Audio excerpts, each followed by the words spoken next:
donc une belle musique, hein. C'est avec cette belle musique de cette grande icône du Makossa, Manu Dibango de Regretter Mémoire que nous reprenons donc l'antenne. On rappelle à tous ceux qui sont à l'écoute que vous êtes bien sur la 91.3 FM, la CRTV Littoral, la radio que toutes les autres radios écoutent, la radio au cœur de tous vos problèmes de santé. Et c'est donc Lito Santé avec l'hôpital à Kentini qui se poursuit, on le rappelle, avec comme invité Dr Serge Ngwatna, anesthésiste, réanimateur, urgentiste.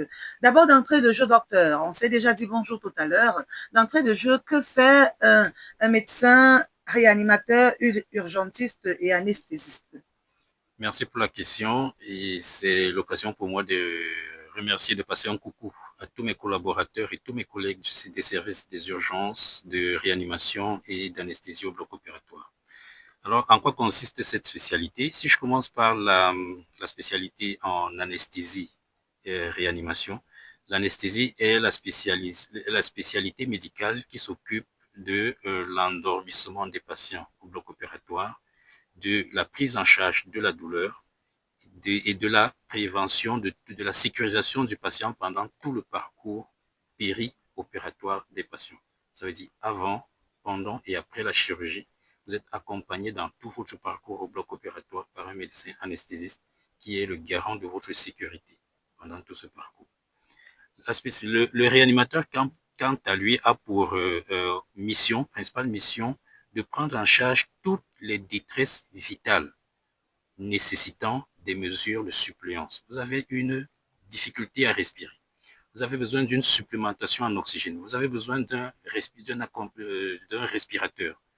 Alors, votre place est en réanimation. Vous avez un état de choc, c'est-à-dire vous avez une tension qui baisse, vous avez des signes d'un apport insuffisant de sang dans les organes, vous avez besoin de médicaments pour supporter l'activité du cœur, alors vous devez être en réanimation et c'est mon boulot de vous prendre en charge. Et ainsi donc, toutes les défaillances vitales nécessitant ces mesures de support de ces organes vitaux relèvent de la spécialité du médecin réanimateur. L'urgentiste prend en charge toutes les urgences médicales. Et c'est quoi une urgence? C'est une urgence médicale est une situation sanitaire grave ou susceptible de s'aggraver et qui nécessite une intervention immédiate. L'urgence peut être en termes de temps, ça peut être une urgence parce qu'il faut aller vite, ça peut être une urgence parce que la maladie est grave, ça peut être une urgence parce que la maladie survient, la pathologie survient sur un patient fragile. Fragile du fait de son âge, fragile peut-être du fait des pathologies préexistantes aux problèmes qu'il pose actuellement.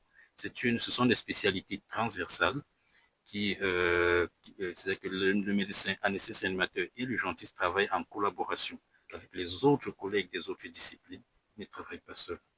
Et vous réussissez à réunir tout cela en une seule personne? C'est une formation continue. La formation de base, ma formation de base, elle est anesthésiste réanimateur. La formation continue, j'ai acquis les compétences en médecine d'urgence. Actuellement, au Cameroun, il existe le cycle de médecine de spécialisation en anesthésie réanimation et en médecine d'urgence. Alors, on parle donc de notre thématique, hein, la gestion en urgence des accidents et traumatismes liés aux bagarres, bagarres violentes et sanglantes. Parfois, nous sommes en période de fête de fin d'année. Beaucoup de bagarres dans les bars, hein, dans les débits de boissons, dans les familles parfois, dans les quartiers, parce que parfois, lorsque certains s'oublient un peu dans l'alcool et dans toutes sortes d'excès, on se retrouve souvent dans certains problèmes hein, de fixe et autres. Alors, docteur, comment est-ce qu'on doit gérer en urgence? Parce que je le disais en off tout à l'heure, j'ai vécu au niveau de Dakar une bagarre sanglante. C'était une bagarre pratiquement générale, hein, où j'ai vu des bouteilles de bière s'envoler en l'air, ça allait dans tous les sens. Et j'ai également vu beaucoup de sang. Comment est-ce qu'il faut gérer ce genre de choses en urgence? Merci pour la question. La question que vous posez est celle du secours à apporter aux personnes, on va dire, en situation d'urgence, souvent victimes de traumatisme, de traumatisme en général et de blessures en particulier. La première règle qu'il faut observer quand on veut porter secours, c'est la protection.